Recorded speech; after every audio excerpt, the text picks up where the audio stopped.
originally wrote this album with no vocals in mind. And then when it was done and the whole conceptual idea was properly developed, you know, the journey from the surface to the bottom of the sea that this album is, I didn't want to have Loic sing about giant squid fighting with whales, you know. So for a long time I was thinking that this could well be working out instrumental.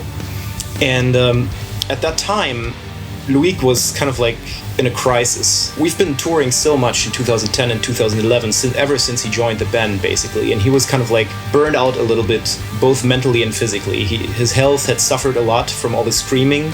So after the US tour, I went to see a doctor, and he basically told me, listen, you have to stop singing because you're gonna lose your voice forever. And at that point, I was really scared. I have this long conversation with Robin about all that, and I told him I'm not gonna do the next Ocean record, and I don't know how the future will be, and I don't know if I'm gonna be able to sing, or I don't know if I'm gonna be able to going on tour again. And so, since this album was kind of like incepted without vocals in mind anyway in the first place, we were thinking, fair enough, you know, let's make an instrumental record, and we'll see if his voice recovers. We'll just give him some time and see, you know, how it's gonna be. But then after the Australian tour in 2012, we took a couple of months off, and it started to get better with my voice. He could sing and scream again without having pain, without losing his voice after a couple of shows. And then eventually, the more I was thinking about it, I thought, I really want this guy on the album. And then Robin asked me, can you do the last two songs? That would be cool, because then at that point everyone will think it's an instrumental album, and then surprise, surprise, you know, the last two tracks, it's just gonna be brutally scream vocals.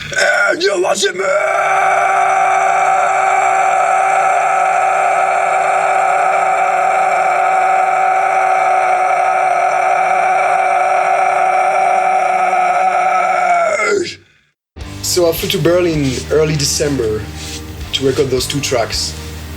And after those two tracks were done, Robin told me, oh, let's try something else. So we tried different things on different sections of the record, and by the end of the week there were vocals almost everywhere on the record. When we come home at last, you're for yourselves. That was pretty spot on. Fuck yeah. Basically, the way we approach recording vocals is that I let Loic go in the room and sing. He's just like, you know, singing whatever comes out of him. When I write vocal lines or melodies, I try to really absorb the music first, and I try to sing over it with no lyrics at all. And I usually close my eyes and try to switch off my mind. The thing is that lyrics are a huge limitation for vocal ideas. Without lyrics, I have all the options and my voice can go in any direction. You're sorry, I will see that. Showing, baby, feed out in your life.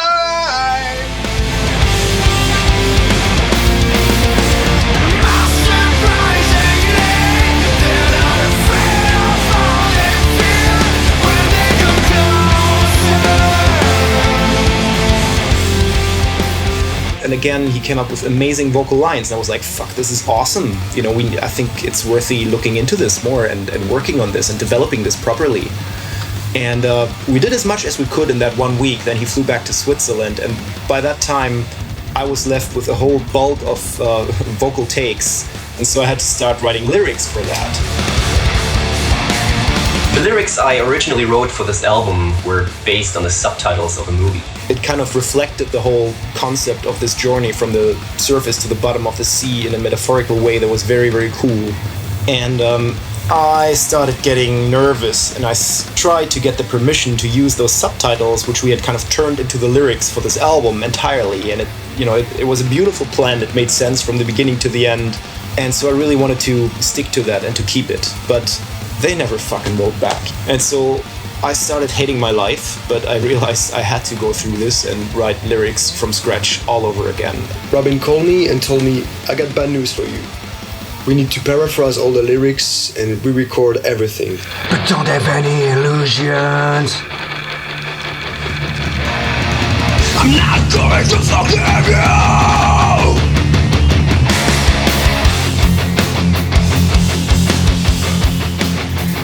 We were recording day and night the first week of January, and we were done just in time. We recorded vocals until the last minute, literally until the night before we left to Sweden. Thinking that we were done with the recording, but again, it wasn't the case.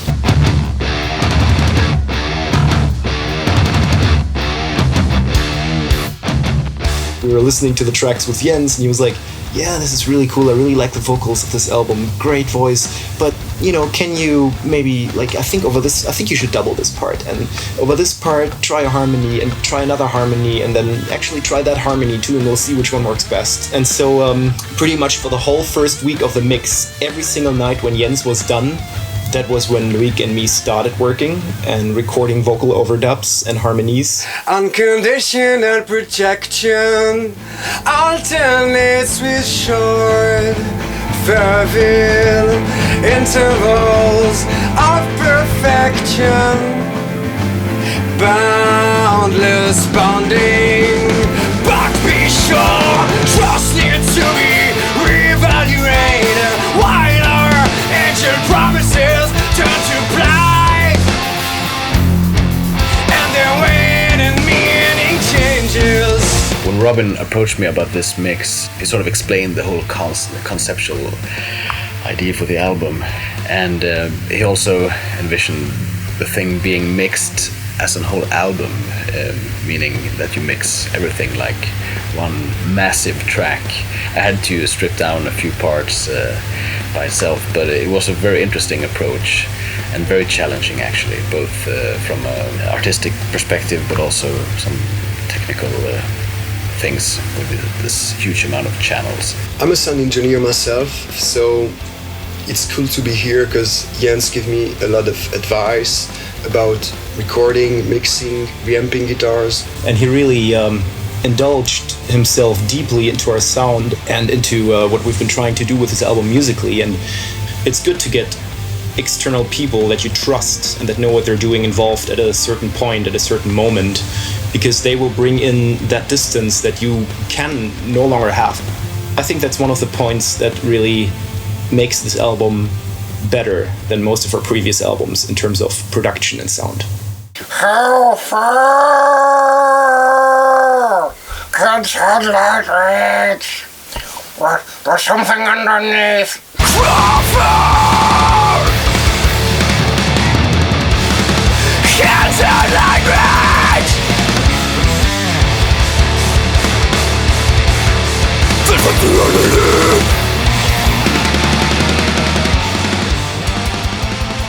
Altogether, we spent about a bit more than a year working on recording this album, but it's been on and off. You know, we started tracking drums in January 2012, then we toured Russia for a month, then we toured Australia, and then we recorded the rest of the stuff over the summer, basically, with, you know, bits off and shows in between, and then vocals were the last thing that started happening. So it's been a long process, but it was worth it, I think. I'm really, really, really happy with this album. It sounds amazing. It's an amazing album actually, and if you don't love it, I'll hate you.